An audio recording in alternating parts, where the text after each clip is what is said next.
This week on Men Don't Talk.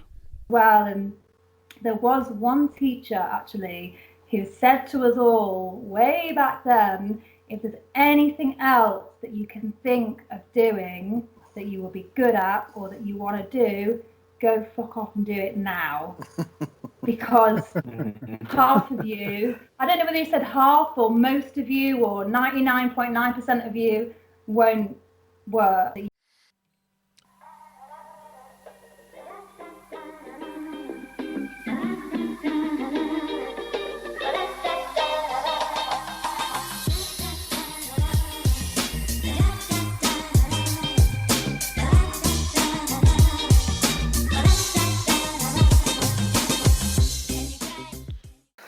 So this week we are not joined by Ben Shevlin, but we do have Paddy and Andy and myself. And I'd like to introduce a special friend and a guest, and hopefully a returning guest to the show, an actress by the name of Anna Swan. Anna, I actually met through Comedy Sports doing an improv course, and we got on and we've kind of been discussing. She's been giving me advice on how to kind of pursue the acting side of things. And then from there, we've kind of spoken about projects and sketches. But she has a great background behind her in terms of theatre acting. Different plays in terms of mainstream television where the audience would probably have seen her, things like Netflix, The Stranger. She's been in there. Also, BBC's The Doctors series. So, if you've seen Doctors during the day, if you're a student or house mum, you definitely would have watched Doctors at some point in your life. She's been in that. Also, over Christmas, she was in BBC's Dracula as well. And I believe soon to be coming out. I'm not sure whether I'm allowed to be giving away this gem, but something for Intergalactica. I want to say is that correct, Anna? Welcome to the show. Hello. Yeah, there's a TV series that's been shot up in Manchester called Intergalactic for Sky. But I mean, with everything that's happening, I don't know when it's going to be coming out. I think it was supposed to be January. Who knows when it's going to be now? But tiny little part. But it's a great series. Yeah, I shouldn't probably really say too much more apart from that it's like a really heavily female-led sci-fi. Yeah, Oh, it's very cool. brilliant, Really brilliant. good cast as well. Well, Yeah. thank you so much for coming on. Men Don't Talk today. We do love having a female guest on, a different perspective to things. And one of the things that we were thinking about in terms of setting up the pod was the topic of reality versus the dream.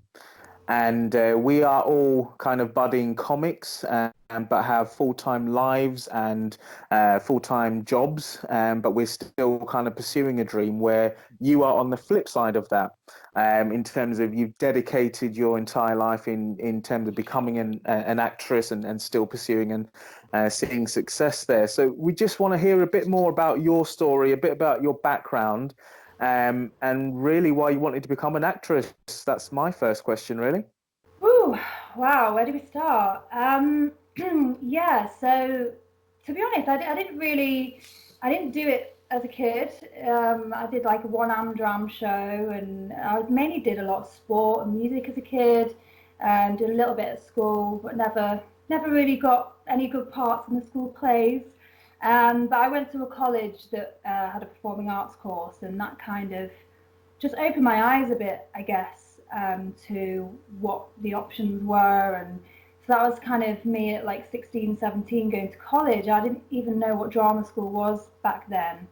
Um, and through a few friends that had gone on to study at different drama schools, I kind of got to find out about what was out there. Because this was back in the day before I mean, I want to say before the internet, but not before the internet. I'm not that old. But before, like, before the days where everyone had their own, laptop, before, you had to go to an internet cafe to find stuff out, or a computer at college, but you probably had a computer at home, but not everything was available. And I kind of think sometimes you kind of lead a bit of a, you can lead a bit of a sheltered life in terms of what options are there for you. It's that the whole careers thing. Like no one ever said like, oh, you could be an actor. And to be honest, I didn't necessarily think that that's definitely what I wanted to do. I didn't really have much of a kind of, this is where I want to go, this is where I want to be in 10 years. I just wanted to do what I enjoyed. So yeah, I managed to get into a course in London, and then that was kind of like an evening foundation course. And back then I was very much into my singing. I did musical theatre, which was fun. But then kind of realised that dancing wasn't necessarily my forte, and that actually acting is kind of the most important thing in terms of, you know, you can't be on the stage if you can't act, basically. So that's kind of where I left that and carried on down the acting route. And then I did a foundation year and then a 3-year course at a drama school called East 15, and that was like a straight acting course. And yeah, that foundation year was just one of the best years I'd ever experienced.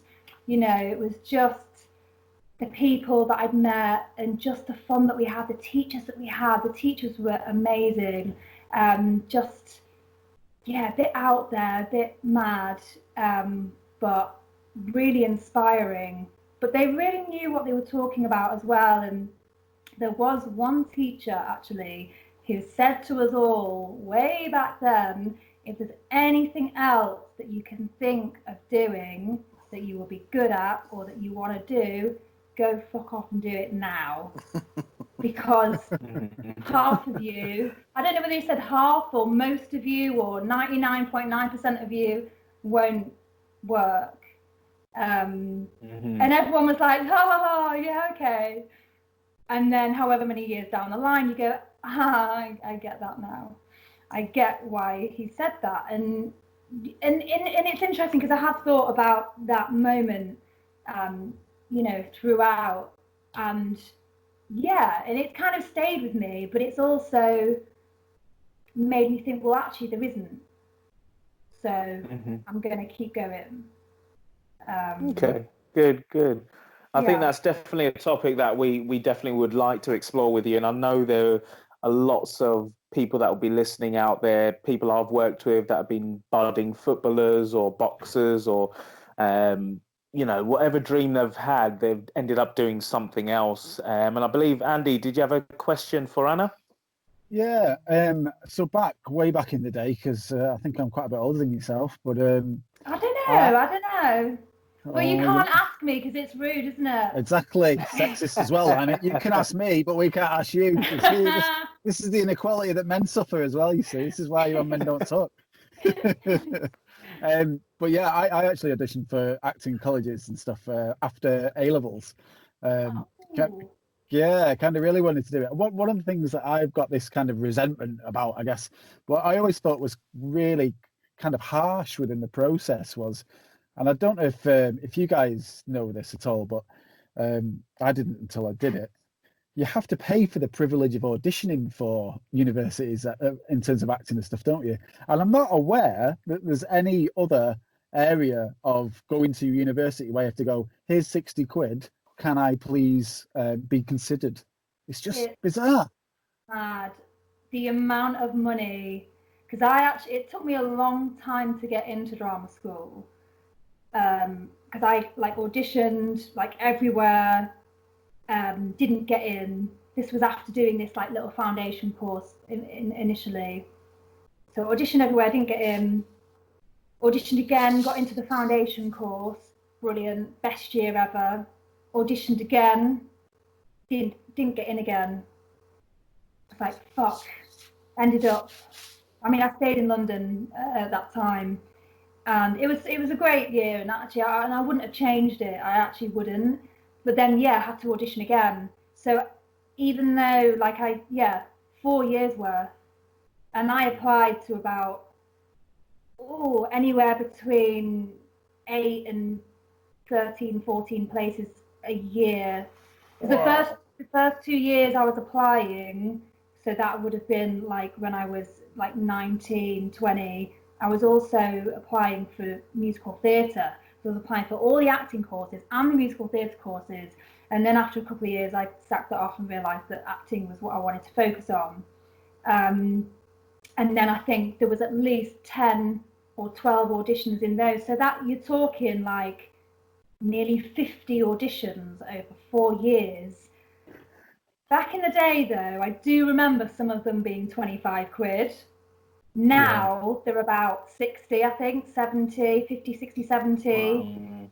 And I have heard, I think there's one drama school out there who have started to scrap their audition fees, or they've scrapped audition fees for certain people, or I don't know. But it's so expensive, and this is the thing I teach as well. And this is what I say to people: you have to prepare for your auditions for drama school. You have to start preparing your monologues 3-4 months in advance. Obviously because you want to get in, but because you're spending a fucking fortune on it. Yeah. Like you're working your ass off at whatever part-time job on a weekend, because it's usually teenagers or younger people applying, working in restaurants, working in bars, getting your tips, throwing all that money into all these auditions. Yet if you're not prepared and you haven't learnt them enough, then you're kind of pissing all that money into the wind. And that's just the first hurdle, isn't it? The first hurdle. Absolutely. Oh, I think I'm going to apply to drama school. Right, cough up then. Like, get the pennies ready, and you might spend all that money plus train fares if you don't live in London, and not even get a single recall or whatever. Anyway, but so that kind of leads me on to one of our regular questions, Anna, in regards to how when life doesn't go your way, when life goes a bit negative. So dealing with that rejection, that not getting the audition or something that you've wanted. What are your coping strategies and methods? Well, it can be difficult. You've got to try and take the positives from it. It depends what it is. It depends how much work you've put into it. Because if you've prepped and you've done like 3 or 4 auditions for a role, and you get really attached to it and you think you've done a great job, and that can be devastating. Or you can go up for a commercial that has like a big money buyout and you desperately want it because you're broke.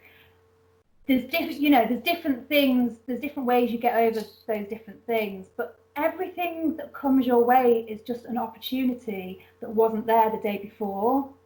So you have to let it go. You have to go, you know what, that was a great opportunity, and I got to meet some people, I got to do what I do, I got to do some acting. But at the end of the day, there's other people that are going up for it who are also really fucking good. Like there's always going to be people that are better than you, always, and you have to come to terms with that and accept that. And yeah, for me now, it's about what's the positive thing I can take away from it. Like I actually had a couple of auditions recently for a film, and I had like 3 auditions and got to meet the director, the producer, the casting directors online because of what's going on. And then I had some amazing feedback from them, and they said stay in touch, we've got other things that we're doing. And I have to go, you know what, that's an amazing thing to get out of this opportunity. Great. And I'll eat Ben and Jerry's, or I'll just sit and watch Netflix for like 6 hours in a row because I can't be fucked to do anything. But then always it's got to be Ben and Jerry's. Cannot bear that Aldi doesn't stock Ben and Jerry's. It's all right, I have got an answer, but you have to queue to get in at the moment. You don't have to queue for Aldi. Sorry, Anne, just in regard to that then, because one of the things we had I don't know if you heard of the guy, the Naked Professor, on last week, and he's I a guy. listened to a bit. I've listened to the first Yeah, section. He's the yeah. uncle of someone, right? No, Oh no, no, he's the that was doctor. a doctor. Oh, right. Yeah, That was he's not he's not and published yet because we're still in editing, the Naked Professor guy. But right. Okay. he's kind of a spiritual leader for men, I guess, that kind of thing. He's a very thoughtful guy. But one of his things he says is that comparison is the thief of happiness. And Oh, I love that phrase. I've heard yeah, it, and it's yeah, so yeah. true. But I'm just thinking of you in that situation because I have a real ego at work, and it's something that I've learned to kind of drop and kind of get away from and just go, hey, listen, it doesn't matter if people don't like what you do or whatever. You don't have to be the best at this or whatever. Just do what you do. But when you're in an acting situation, you've got probably similar people of a similar age, of a similar look, of a similar kind of background that are going for the same role as you. It's such a competition, that, isn't it? How do you learn to not compare yourself against other people? It is a competition, but nobody is you. Only you are you, and you're going to bring that element of you into a role. And for some director or producer, they might see that and want it and love it and go, this is, they've just got that edge or that something that works for this character. And then, you might get a director with a completely different opinion who's like, nah, they're okay, they're good, I get that they're good, but they're not giving me this like spark for this particular character. Not everybody is going to be good for everything. And I have a perfect example, actually. Did you watch or hear or see about the Frankenstein that was on the National Theatre at home last week? Yes. So Benedict Cumberbatch and Johnny Lee Miller did both parts and they swapped over. So you've got Frankenstein and then the creature. And I saw it originally back in 2011. I couldn't really remember it now, but I watched them both last week. And I watched Johnny Lee Miller as the creature first. And he just blew me away. There's just something that he brought to that part that was just so magical. And he had like a vulnerability to the creature who actually, in the story, he kills people and he's quite cruel, but he made you feel sorry for him and he made you like him. And it was amazing to watch. And Benedict Cumberbatch was Frankenstein, and he was brilliant and like really intense, and it was just fantastic, and the chemistry is just amazing. And I was like, oh, I'm going to watch a little bit of the other version just to see. And it just wasn't as good. Benedict Cumberbatch for me just wasn't as good as Johnny Lee Miller. Yeah, of course he can act. We all know he can act. And he was great. But for me, he just didn't have that spark that Johnny Lee Miller brought to the role. And those are two amazing, incredible actors. But if it had have been just the audition for the creature, let's say somebody else had already got the job as Frankenstein, I would have given it to Johnny, and Benedict would not have had a job that day if I was the casting director. Do you know what I mean? Okay. That's a really good perspective to have on it. Obviously, if you haven't seen it, maybe this conversation is, but if you have, it's interesting just to see, because it's not every day you get to see two performances side by side and be able to just swap over and see, oh, who could have done that better or differently? Like, you just don't get that opportunity. So yeah, it's really interesting to watch. Absolutely. Good recommendation, especially with everyone being on lockdown as well, to one to look out for on YouTube. Paddy, I believe you had a question for Anna as well. Oh, we've moved on from my question. Oh, it was the comment, honest to God. So, hang on. Right. In terms of the impact on around your mental health and everything you were saying about if you get parts and you don't and it, you don't get it. Is it cookie dough? Is that what you go for with the ice cream? I thought cookie dough was like a metaphor for something. So did I. Yeah. Half baked. It's what? Bit of both. See, it's caramel tutu. Yeah. I'm with you on that one. Oh, See, I'm now, a I already history- feel better I'm a now just history talking guy. about it, and I can see why that'd lift your mood. oh God, I used to have a real issue with chocolate, I used to have a bit of an addiction, but I'm all right now. Like that it was years ago, but I can't quite let it go. But Ben and Jerry's is like the best. 10 minutes before we come on, I was eating curly whirly, so I'm right there with you. Can I ask you a question about the writing elements of it then? Because I know you write as well.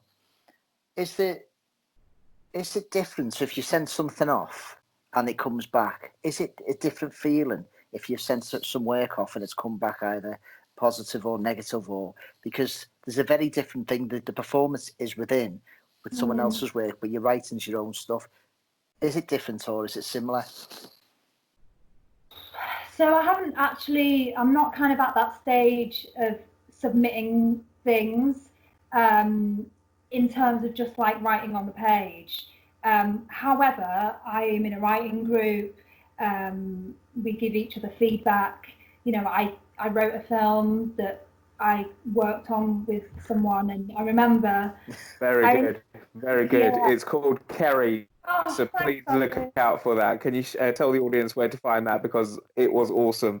Like honestly, yeah. Oh, bless you. Thank you. Yeah, that for me was my first kind of proper, bit of writing that I'd actually sat down and finished and worked on with someone. I'd always kind of written bits in notebooks and ideas for films and shows and all sorts. Like I've got so many fucking notebooks full of probably shite, but I can't bear to throw them away just in case.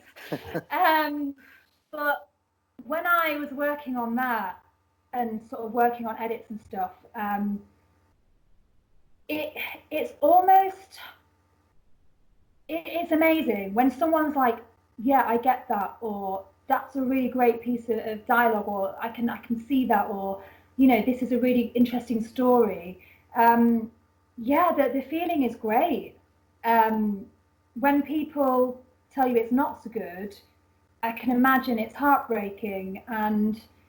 But this is the thing, it's only a handful of people's decisions. Like one of my best friends is an incredible playwright, James Ernest, and he, has entered various playwriting competitions with plays that I know are phenomenal because I've read them. I've been in 2 of his plays, but he hasn't yet got one of these playwriting prizes, and sometimes he doesn't get onto the shortlist, and I'm like, what is going on here? But it's not because he's not a good writer, it's because it's a handful of people's decisions at the end of the day. And I think it goes back to the acting, everyone's got a different opinion. There's actors out there that people absolutely love that I'm a bit like, nah, they're okay, but they don't kind of, do it for me. Who are they? I mean, you know what? I'm not quite sure, but there'll be things where people, or when people win awards, you go, okay, that's interesting. But then saying that's not necessarily. If someone wins an award for something, again, it's taste. Like, doesn't mean they can't act. They could do something else and be absolutely phenomenal, and do something where the part wasn't quite right. Like I always say about Keira Knightley, because I know she's a real Marmite kind of actress. She can act. She's a fantastic actress. But I personally think that there's been a few things that she's been miscast in. I don't necessarily buy it. I don't buy that character or her as that character. And that can happen to anyone. Like bad casting is, it can kind of not like ruin your career, but it can make you vulnerable to not being able to do the best job. And you could turn around and say, well, actually, you're an actor, you should be able to do anything. And if you can't, then, but I just think there's going to be some people that can, I don't know, connect better with certain characters than others. Absolutely. Now, one thing that I'm going to ask you my final kind of question until these guys, and because I feel like I've been hogging you a little bit, Anna, but one thing we've spoken about kind of off air is about the kind of politics behind acting. So the kind of stigma around the kind of Harvey Weinstein, the casting couch, having to, live that lifestyle. I mean, if you, I know you've mentioned that you've never had any experience with that, but I mean, is there any thoughts, any opinions that you have on it, or any guidance that you'd like to kind of reach out to people to say you don't actually have to take that road, or watch out for these particular people? You know what, the whole thing makes me feel quite sick and a bit sort of. When you hear stories, it's scary. It's scary. Like, this is your entire career, and essentially, it can end up lying in the hands of, these horrendous people who, just imagine you're a lead part in a massive film. Think about the stress and the anxiety that you're going to have anyway for carrying a film, turning up to set every day, doing an amazing job. And then on top of that, you've got people who are basically fucking over your day, your week, your month, your entire job. Imagine having I just cannot imagine being in a position where you're having to deal with that on a day-to-day basis, whether it's, I don't know, someone that you're working with, a director, or I don't know, whoever. Obviously, things like film producers, they're not around all the time when you're filming. But, if something has happened and you literally cannot say anything because your whole career is at stake, and that person turns up on set one day, I mean, I just think it's horrendous, and I'm so glad that people have spoken about their experiences and exposed people, because it's just, obviously it's manipulation, and it's, there's nothing worse than being in fear of, just being able to do your job. Absolutely. Yeah. Mm-hmm. And I think one of lucky, the go ahead, sorry, Anna. I was just going to say, I'm lucky, like I've never had that kind of experience with anyone, making me feel uncomfortable or being inappropriate. But if I did, I just don't know. Depends on where you are or what the job is, but it's like you're being trapped. Because what if you don't know who you can talk to, and all of that kind of stuff? It's scary.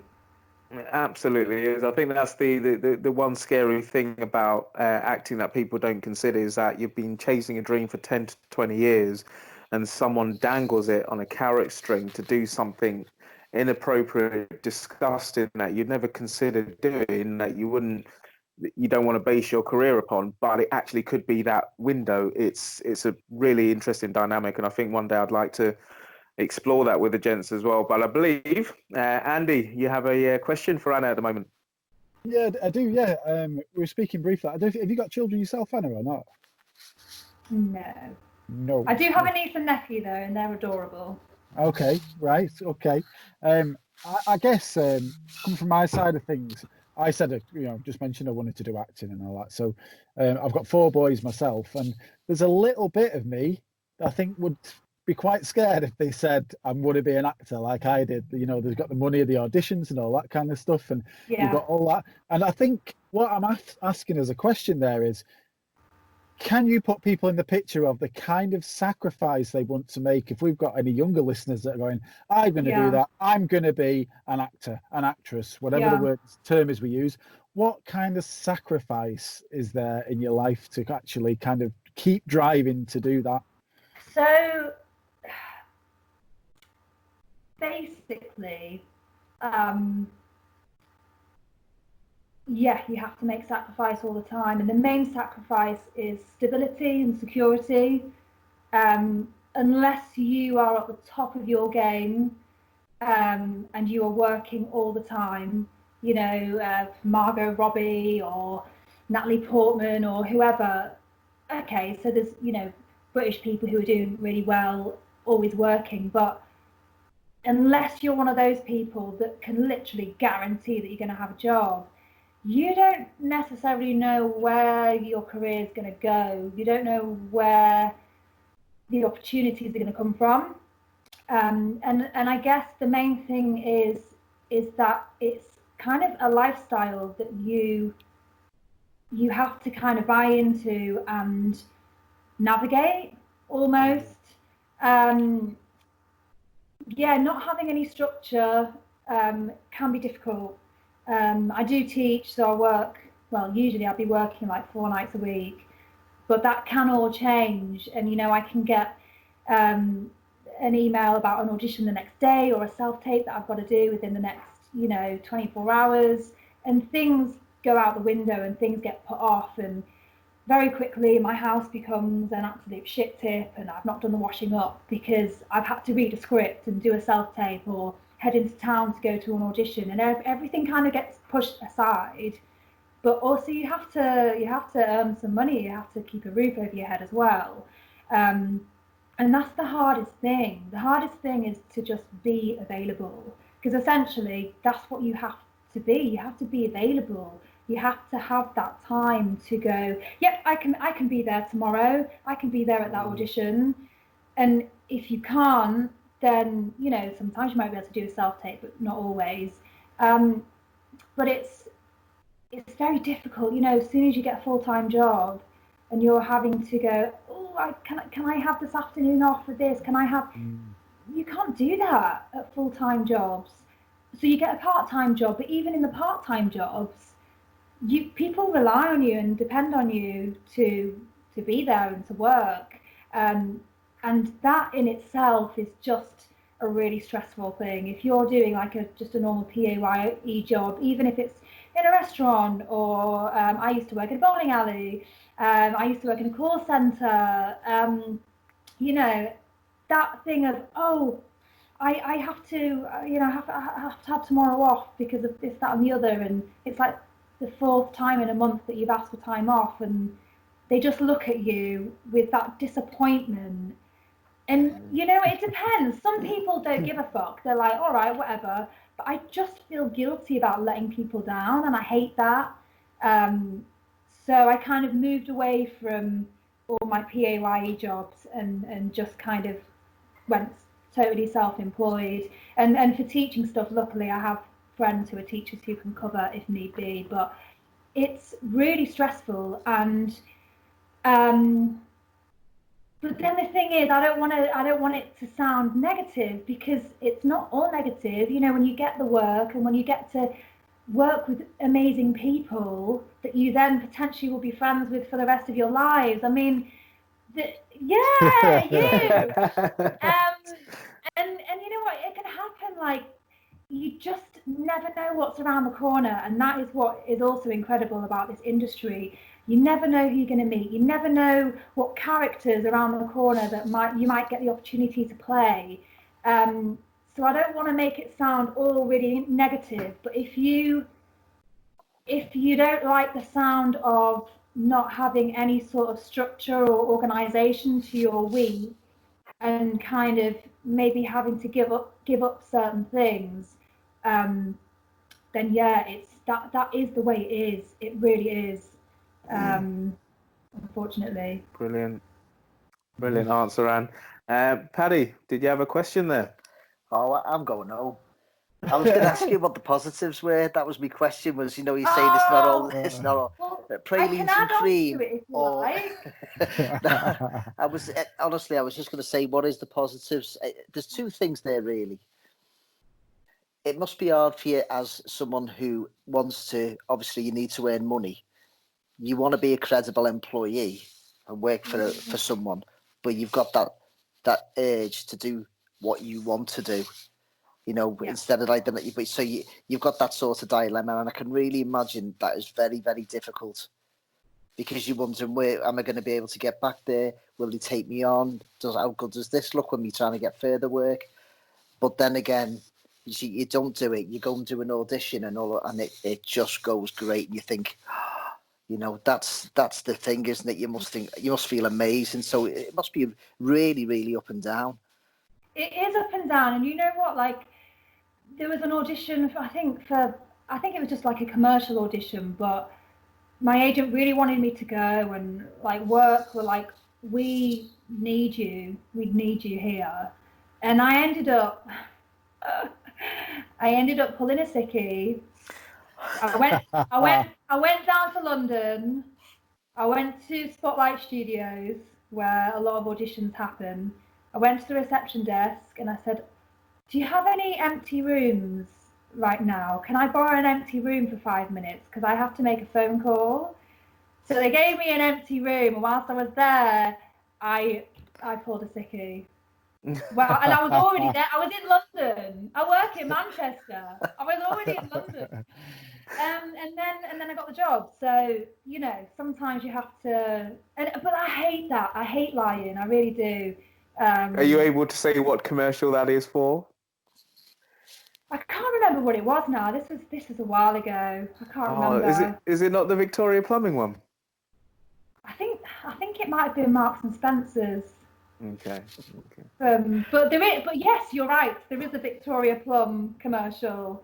That was my last job before lockdown. Do you reckon you hold the record for the longest distance from pulling a sickie? I don't know. I'd love to find out though. I'd love to know. I can beat you. It might be the longest UK one, but I was years and years ago. I was on holiday in the Dominican Republic. It was that long ago. You couldn't get a direct flight, so you had to take 2 flights to get there. And I had a couple of cocktails, and I'd booked 2 weeks, but the first week I was there, and I was a postman at the time, Postman Pat, I know. And and I remembered that I needed to say for the second week that I was sick because I'd only booked a week off. So I was in this bar. These people were lovely, and we had a lot to drink. And someone said, "Don't worry, they'll just you can ring through. It's not a problem." So obviously I went downstairs, and it was something I can't remember what the time difference was, but it was like 3 or 4. I don't know. I can't remember what time it was. But I went downstairs and said to the reception, I fell on reception, "Can you ring this number?" So he said, "Yeah, no problem, I'll ring." Anyway, so I was standing there talking to someone, and I turned around and he's talking to my boss. So I literally jumped across the table and took the phone off him. And I'm going, "Ronnie, I'm not well. I'm not well." Oh my God, they didn't buy that, surely. He didn't, but he didn't say nothing. He took me into the office because I come back with this amazing suntan. And he just took me in. He said, honestly, I couldn't stop laughing. He said, "Don't worry about it." So I was lucky, really. Wow. So I think that might be the record for the longest distance on a sickie. That's amazing. That's great. So Anna, who were your role models growing up? Who were your main influences, whether it's kind of celebrity, personal, or people that you looked up to? Role models. I guess in a way, like role models were like friends. I guess friends that I had, especially when I went to college. I went to college in Hull, so I'm from Beverley, and I went to school in Beverley, but then I went to Hull to college, and that's where I first kind of started to meet other kind of people who were wanting to be actors, musical theatre, and that was when I kind of first heard about drama school as well. And a friend of mine who I met at college had already done a couple of films, and that was like, oh wow, that's so cool. And I guess, like the teachers there as well. And for me, it was really kind of stepping into something completely new, because I'd come from, just normal secondary school where there's like a school play once a year, and, and there it was kind of, it was great. And then I suppose when I came to London, it was teachers that I met, especially at East 15, who were just, again, amazing teachers. And friends who I met along the way who were just really talented or just really inspiring. And and I guess in terms of, I don't know really, in terms of like celebrities. Oh, Kate Winslet. She was like, for me, when I was kind of teenager, Titanic and all of that, she was definitely up there with like, oh wow. And Gwyneth Paltrow as well, actually, back in the day, like Shakespeare in Love era. Shakespeare in Love. It's such a good film. It's one of my favourites. But I guess I don't know, I think when you grow up, you don't really think about who your role models are at the time. And of course, you know, looking back, my parents as well. I mean, you know, they obviously brought me up to be the person that I am. And yeah. Okay, excellent. Andy? Yeah, I just wanted to ask, you've obviously done some really good roles there, and Dracula especially was fantastic, by the way. It was just brilliant. It seemed like everything that was done in that was just really well done. I don't know how it felt behind the scenes, but it just felt really sharp and tight. You know, I just really, really enjoyed that one. I'm just wondering, when you've done some of these roles where you've got onto TV, where you've got onto whatever way, or done a play that you've been really, really happy about and so on, doing that in your professional life, and it seems like you're very driven in your professional life, has that made you deeply happy? Does that make you really happy, the work itself? That's an interesting question, actually. I mean, the roles that I've had so far have all been pretty small, which is still good. You know, it's all progress. And I think when you get the job, it's like, oh my God, finally a job. And yeah, it's the celebration to be had. When you're there and you do the work, obviously it's great and you're meeting people and it's amazing. But for me so far, it's that thing of, well, you know, I was there for a couple of days, or I was there for half a day or whatever. And, you know, when it's on screen, it's like one scene or a couple of lines here or there. So I'm kind of still on that journey of wanting to achieve much bigger things. So I don't know.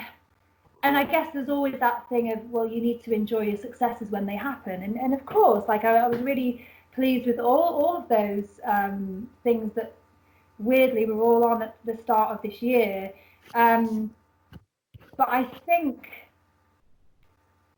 what you're wanting is like that sense of achievement, of kind of creating something and put it out there into the world, which, you know, when you have a really meaty character, or, you know, you just have a role that you get a chance to explore and develop.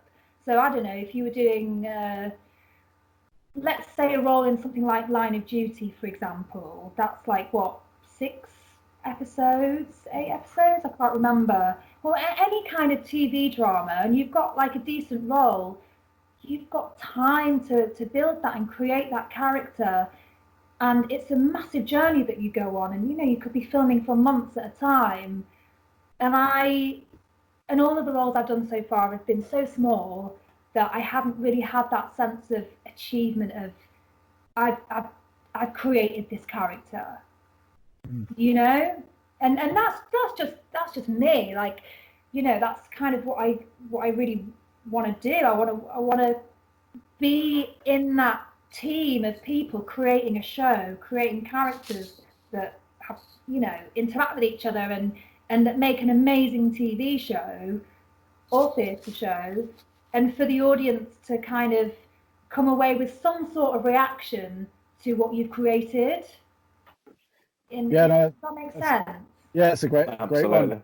I think Paddy's got one in a minute, but the reason I asked that is kind of playing on my mind, and what I like to do sometimes, especially during these times, is give some recommendations to people. There's a podcast called Heavyweight, if anyone's listening, and I listened to a fantastic episode of that the other day, and actually it was Moby that was on there, and I just found it's played on my mind. I found it really interesting that he was very frank in it, and I'm not his biggest fan, but he said that he was suicidal, and the point of his career that he was suicidal is when he was the most successful. And so it was MTV Music Awards, and he just won an award, and this and that.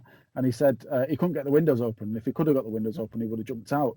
And he was in this huge hotel next to Madonna and all these suites and all that kind of stuff. It's an interesting thing, isn't it? I think I'm a real fan. You're creative, and we do the bit of stand up. That's creative as well, and we should all do and create the best thing we can create. There's no doubt there, is there? There's absolutely no doubt that we should all do the best thing that we can do. But it's playing on my mind, to be honest. It's a great podcast if anyone wants to listen to that one. And I just found it really interesting. He's really frank. He is really frank. You know, for me, I think the most important thing, and I really do believe this, is you need to have people to share your success with. You need to have good friends, your family, partners if you have one. I don't, but I have an amazing network of friends, because, especially like, if you get a job in a film and you're the lead, well, half the time you might be sat in your trailer being bored, waiting for your next scene. When you go home every day, you might have done the most incredible scene, and you're on a high. It's like, when you're in a rock band or whatever, and you come off stage and you're like, oh my God, that was amazing. But the minute that you're then on your own and you don't have anyone to share that with, that's when it all starts to get a bit like, well, what's the fucking point? And I think that's the real dangerous area to success, which is why, if you can ground yourself with a really good network of friends, and make sure that if you are in a relationship, that it's a positive one, that it's with somebody who cares about what you're doing and is supportive of what you're doing. Dalu, go for it. No, I'll wait for Paddy to ask his question, but I did have a question about something. Go for it.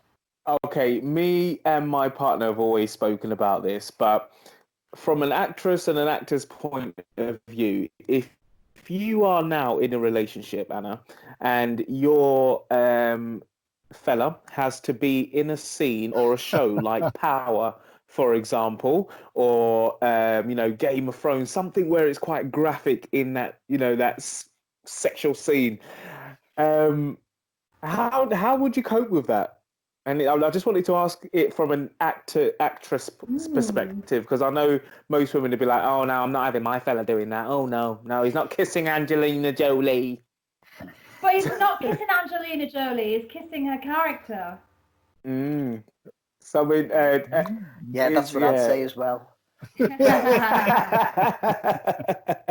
know what? Is that a weird dynamic? You know what? Like I said, I'm single at the moment, so I don't have any actor boyfriend getting off with Angelina Jolie. But I can imagine it is tricky. But it's a job. And you've got to remember that. And, if I had a boyfriend who was in Game of Thrones, the prequel, because they're making a prequel at the moment, I'd be over the moon for them, and I'd be so pleased that they were doing a job that meant that they were getting to create and being on something that's successful, that people are actually definitely going to watch. As a woman, would you prefer more of a Ricky Gervais or a Brad Pitt in terms of his appeal to say that again. the audience? You're breaking up a bit, Dalu. As a woman, okay, no. I was just going to ask. Yes, so I get what you mean, but as a woman, would you? There's a difference in terms of the appeal. So if you're with someone with a lot of sex appeal, for example, is that something that would test the ego? If my partner had a lot of sex appeal, and what you mean, like other people were all over him like a rash? Yeah, like a Brad Pitt in the early days versus a Ricky Gervais, let's say. Harsh. Poor Ricky. He's doing all right. Again, like, you just got to know your worth. Yeah, obviously. You know what? You could be with Ricky Gervais and people would still throw themselves at him. Like, he's fucking hilarious. He could laugh anyone into bed. But well, maybe not me. I'd be there. Yeah. But yeah, I guess of course it's going to be challenging because it's just strange, isn't it? Not if you did any other career, you wouldn't have people obsessing over your partner unless you just had some really fucking weird friends. But I guess the way to get over it is just knowing your self-worth and knowing why that person is with you and why you're with them. And at the end of the day, if that becomes an issue, then or for either side, then you're obviously not right for each other. No, absolutely. Because the reason why I asked that is that I just can't imagine many of my male friends being happy with their partners being an actress and having to snog and be doing a topless scene. It doesn't have to be a sexual scene, but say if it's even in a Victorian, screenplay, something of that orientation. Is it just the fact that other people can see? Yeah. Yeah, I guess. Yeah, I don't know. I don't know if gents, can you? Yeah, I think from my point of view, if anyone saw me topless in a scene, they'd be mortified. But that's one thing. Prove it. But I suppose it's in terms of the acting. I sort of try to see it slightly differently. It's all about the connectivity, isn't it, between the two characters? So you can be Brad Pitt and you can be whoever, but you might have absolutely no chemistry at all. The idea of being the actor is about having that on-screen or on-stage chemistry. Mm-hmm. For me, it's about, and I've been on a bit of a change within this. I'm going to bring it up again. Every podcast being a slow starter with the ladies when I was younger. Really, Andy? Were you? I'm not mentioning it. That's news to me. But I have got an angle here. I think you're right, Anna. I think the thing you said about knowing your worth, because if you're secure in yourself, then you've got a really secure bit there. So whether it be you wouldn't trust your actor friend on a set, whether it would be wouldn't trust them putting pictures of themselves on Instagram if they had a hot body, whether it be you wouldn't trust them and you'd read their phone or whatever.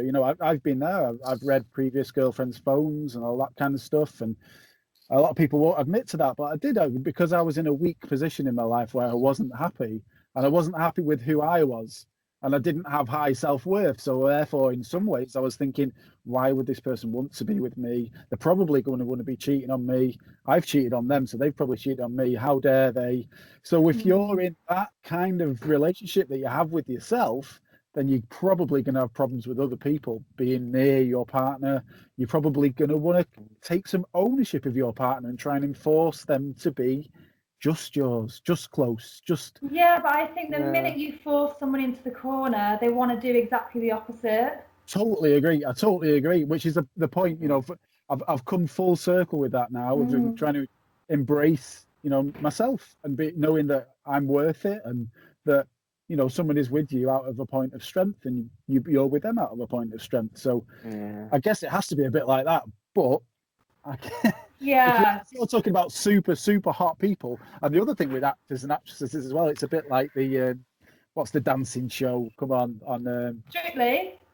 You've got that kind of relationship, I guess, sometimes. Where Exactly. Yeah. Form close bonds with people. We all do that. That's why I asked Andy. It's like if your missus was an actress in Hollyoaks, for example, and she's got a regular occurring role, and you have to see her always kissing Warren Fox, always in a bed with Warren Fox, and that there's 11 cameramen and directors and producers and all sorts and assistants running around that set, but at one point they have to rehearse, and it may be just the two of them. I mean, that's what I mean. How do you cope with that?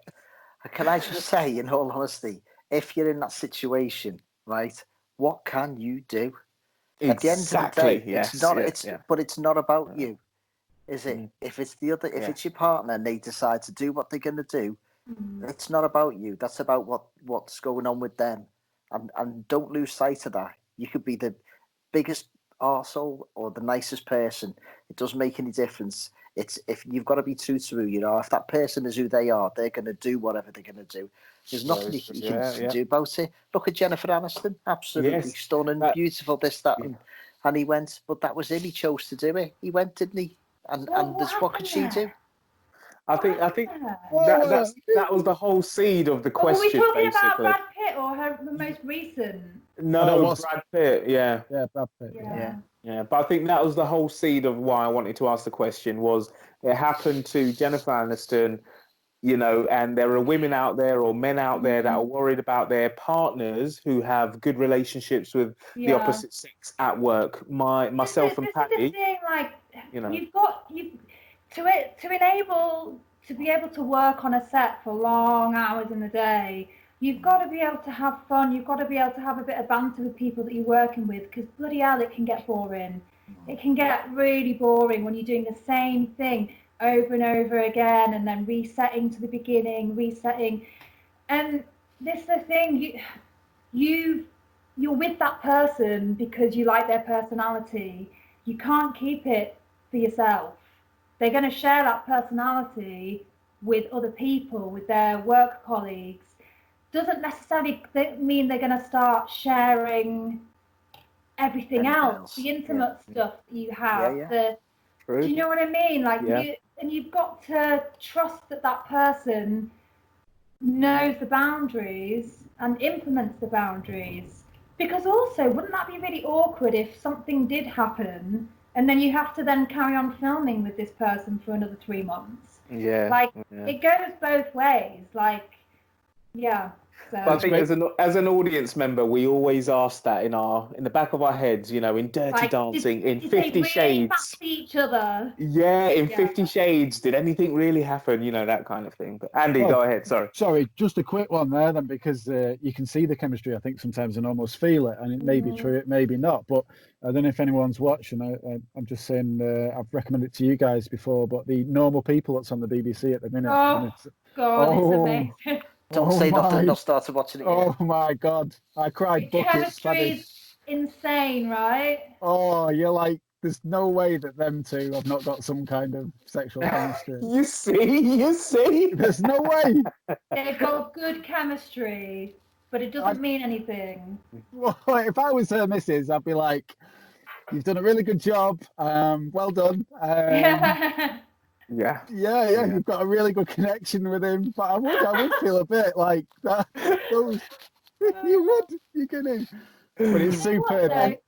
Anybody who's on lockdown, watch that. Sorry, go on. Some people can turn on their emotions really quickly and can cry quite easily. If I'm in the right kind of zone, and if the writing's good enough, then I can do that. It's the same with, like, you know what I mean? You've got to be able to turn on really quickly this, you know, chemistry, this infatuation, or, you know, and just as quick as it's on, the camera, you know, cut, and then you've got to do it again and again and again, and it's so boring. Honestly, just kissing people, it is really boring, I promise you. Anyway, just wait till you're over 50, you cry at everything. Already there. So, can I just ask you briefly, it's not an acting kind of podcast, but I wanted to ask you, what's your approach to that then, as you mentioned that? Is it Brechtian or is it Stanislavski? Is it you should just be able to turn on the role, or do you go into character 2 days before and start thinking about the way they walk, the way they blink, the way they everything?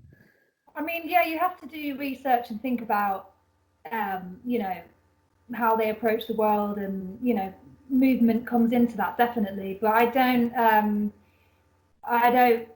as much as method acting is fantastic, hardly anyone has the luxury to do that. I love improvisation, and I love kind of, you know, I would kill to work on a Mike Leigh film and just get to improvise and to see what happens, and that, you know, that's amazing. But in terms of, you know, coming to an audition or doing a self-tape or something, for me, it's all about just believing in that character's story and that character's journey and the relationships, and, yeah, putting myself into that character's shoes, to be honest. I don't necessarily think about anything in my own life. You know, if I need to be sad, I'm not thinking about, I don't know, a sad breakup or something, because that's irrelevant to me in that moment. Like, it really doesn't, that's not going to help me be in the moment of that character if I'm busy thinking about my own life. So I definitely don't do that.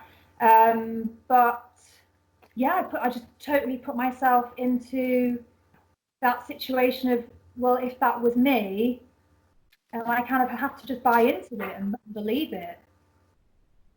Yeah. That's great. Okay, brilliant. And I think you've given us some brilliant answers today. And one of the things, the kind of topic of dream versus reality has been is you've opened us up to the kind of very positive and negative aspects to that. What keeps you going right now? Oh, what keeps me going? Do you mean just in life or because of this COVID shit? Let's go for both. Okay, so I guess in life it's just that you never really know what's around the corner, especially in this industry. You know, the possibility of different roles, working with different directors, working with different actors. You just never know what's going to happen. And I think the unpredictable nature of it is both wonderful and frustrating at the same time. But I guess for me, it's the journey. Like I've mentioned before, like, yeah, it's great to do these roles, and you know, finally after quite a long time actually, doing some things that are actually on TV that people can see, and my parents can actually be like, oh, thank God, she's finally on TV. It's not an advert for one. Although I do have to still remind them all to watch the stuff. Yeah. Like, so Dad, did you watch my episode of Doctors? Oh, when was that on? I did send you a link on WhatsApp. But anyway,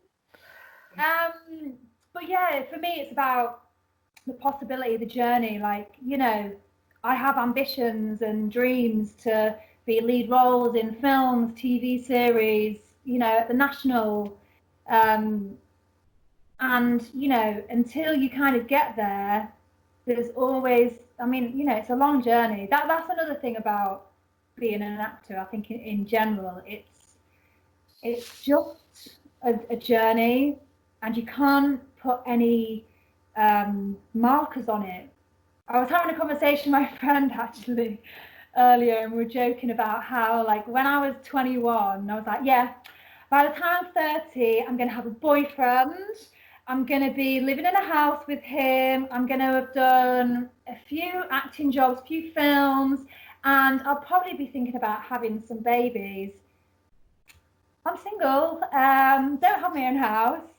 Do you know what I mean? Like, you just can't say, oh, I need to do this. Like, in fact, years ago, when I first kind of came out of drama school after the first, I don't know, like 2 or 3 years, people would be like, oh, so what are you going to do? Like, how long are you going to give it? It's like, oh, what do you mean, how long are you going to give it? Like, oh, well, how long are you going to give it before, like, you know, maybe like getting a different job or, you know, doing something else? Do something proper. Right. And it's like, fuck you. I've just spent 4 years training to do this. And you think like 3 years is enough to see whether it's possible. Like, honestly, it's not. I've been graduated 10 years now, and it's been really tough. And there has been times when I've been like, what the fuck am I doing this for? Like, what is the point? Because I'm not getting any opportunities, and you know, and I did actually have quite a difficult time a few years ago in London, and I decided, for my own sanity and mental health and well-being, to leave London, and I moved to Manchester, which is fabulous, and I love it up here. But I was at a point in my life where, you know, I wasn't working really. I wasn't getting any acting auditions, and this is another thing. It's about just getting the auditions to start off with. You know, until you get the auditions, how are you ever going to get the part? So when you're at that point where you're not even getting the auditions. It feels literally like you're banging your head against a brick wall. So kind of like that, mixed with not really having much money because I was living in London, which is ridiculously expensive.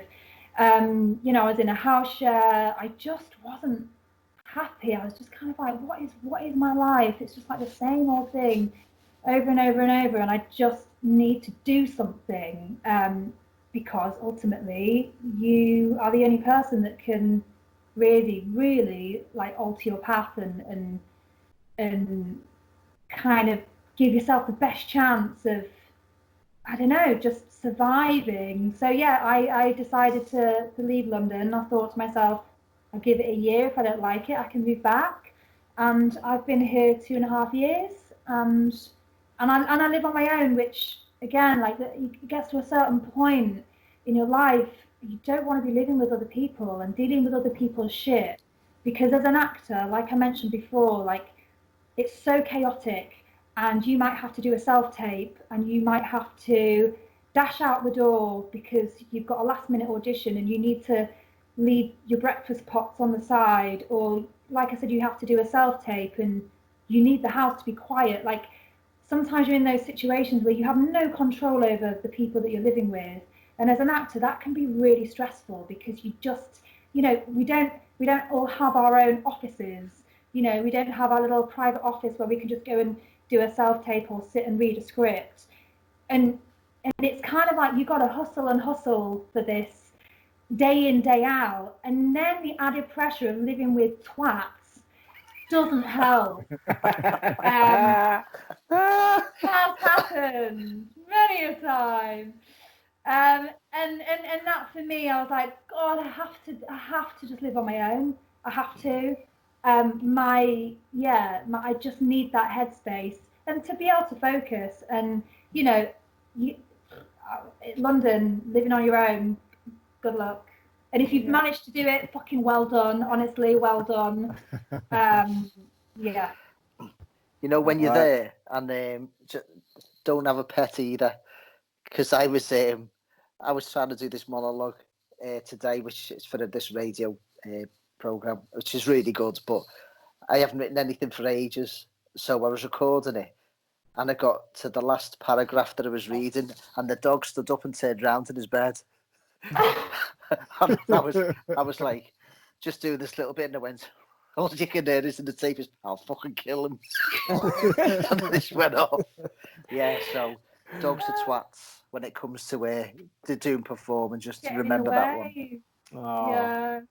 brilliant. Anna, it's been absolutely brilliant to have you on. Gosh, it's that time already. Yeah, it is. What I was going to ask you is, in terms of a summary, and I think you've given it before, but is there any advice that you'd like to give to anyone that perhaps wants to continue to pursue their dream, whether they still want to be in a realm of football, in boxing, in basketball, in teaching, in traveling the world, in being a musician, in, you know, just doing something that they've always dreamt of? Is there any kind of sound bites that you'd like to offer? Yeah, I think don't ever let anyone tell you can't do it. However, always take on feedback. You know, just, you know, learn your craft and keep going at it. However, you also need to have a life outside it. So you need to make sure that you have friends. You know, it sounds ridiculous, but honestly, without my network of friends who I'm regularly on the phone to for many hours at a time. Honestly, though, like, without my mates, I just don't think I would have not like made it this far, but like I've needed them. I've needed them for support over the years, and you know, I couldn't ask for better friends.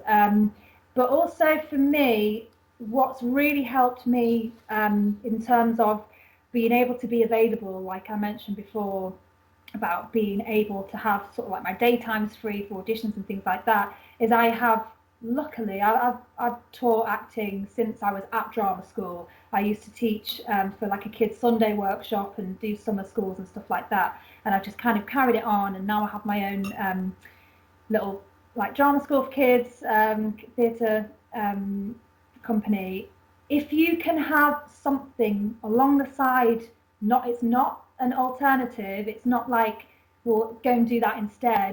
It's just something that you can do to help you get by, whether that's a bit of photography on the side, a bit of graphic design, or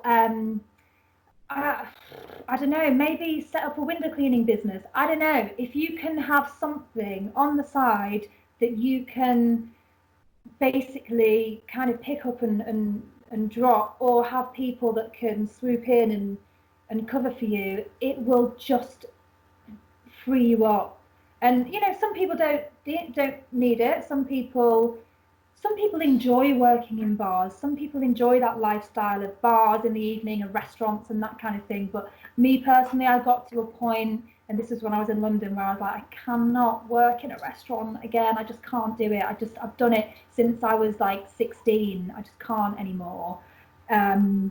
So if there is anything that you can kind of do, then great, and do something with it. Be a yoga teacher, or even a hairdresser on the side, something. And I kind of wish that when I was at drama school, they sort of said that you need to have something, because, you know, getting a full-time job and the acting career, it doesn't really work. But yeah, just keep enjoying it as well. Just indulge. What's the name of your drama school? Your theatre school, sorry. It's called Northern Core Theatre, and we're based in Poynton, and it's primary school age. The kids are great. We're doing Zoom classes at the moment online. Been doing monologue writing, actually. Maybe I can send one your way. Yeah, show me how to do it.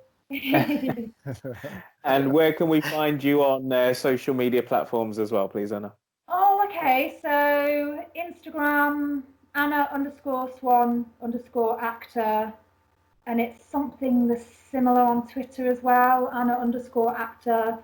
And you know what? I don't necessarily like having like actor on my handle, because it sounds a bit but you know, that's my kind of professional base for that kind of stuff. So why not make it pretty obvious to everyone what I do? So yeah, but I do have a personal Instagram, but that's private. You have to request to follow that one. Go on. So one of the questions we like to ask is, what would you say to a younger you? A younger you? Depends how young we're talking. We're talking like drama school. When we did this, it was based off a question that someone had asked us, and it was, what would you, men around their 30s and 40s, what would you say to around you in your 20s? 20s. So, yeah. Oh, 20s. Oh, that was a fun time. I mean, you know what? The main one, which is, God, it's so depressing.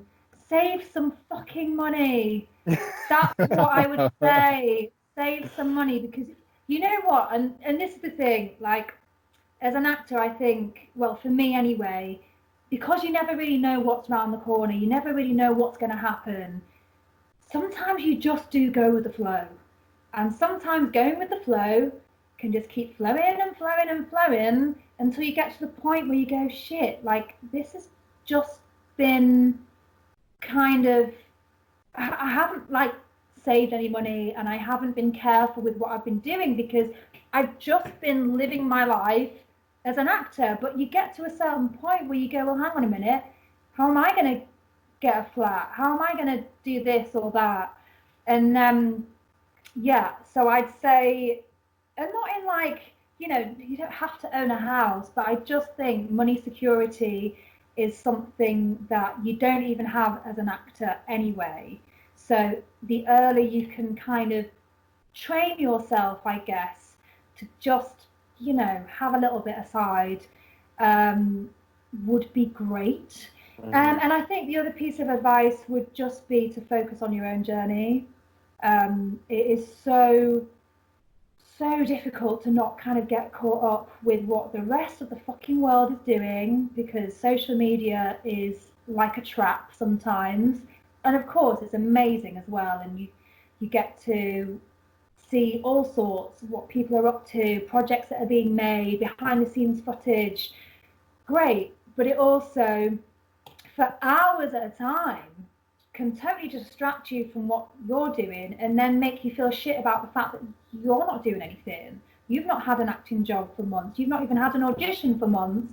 And here all these people are talking about this amazing film that they've just done that's coming out.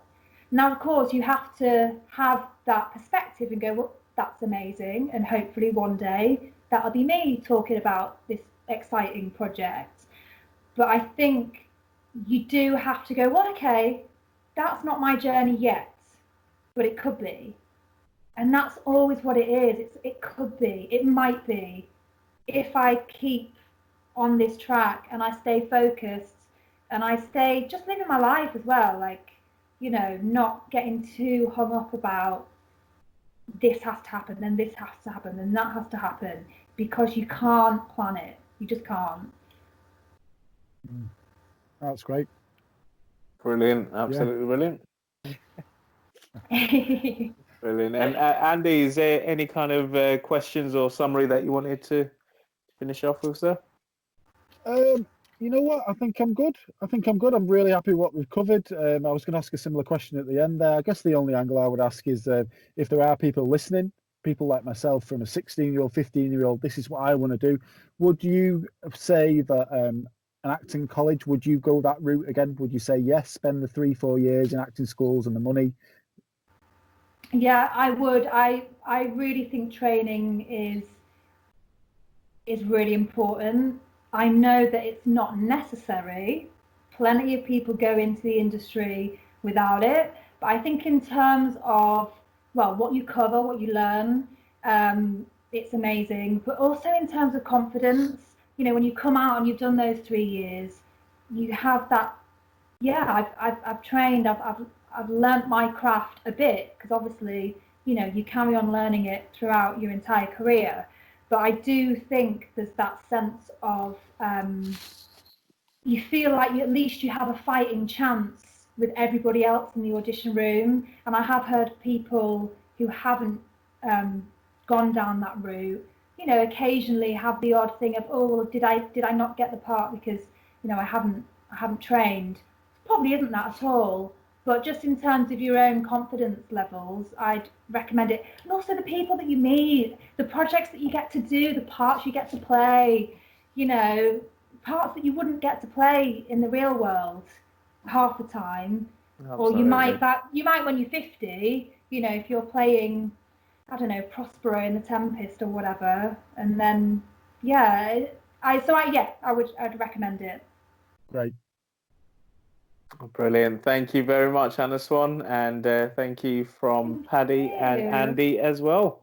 Oh, thank you so much. You guys have made that really like relaxing, and yeah, it was fun. That was great. I just want to say I really admire the determination. You can feel it. You can feel that you're really determined to do it, and you're doing it and enjoying it. So it's been great. Thank you. Absolutely. We've just received a WhatsApp from Paddy as well. He sends his apologies. His iPad ran out of juice, ran out of battery. Oh yeah, he's not moving. I didn't even notice. Medusa, what have you done? Wake up, Paddy, wake up. We should just do things to him now, like if. Yeah, I didn't notice. I thought he was just staring you out because you didn't ask him if he had any final questions. I thought he was just staring at you. Did he have a final question via WhatsApp, or is he too zoned out? I think he's trying to charge the iPad at the moment. But no, Anna, thank you so much for coming on. We do appreciate it. Thank you. And we stop recording now. Yeah, I'll trim this last bit anyway. But yeah.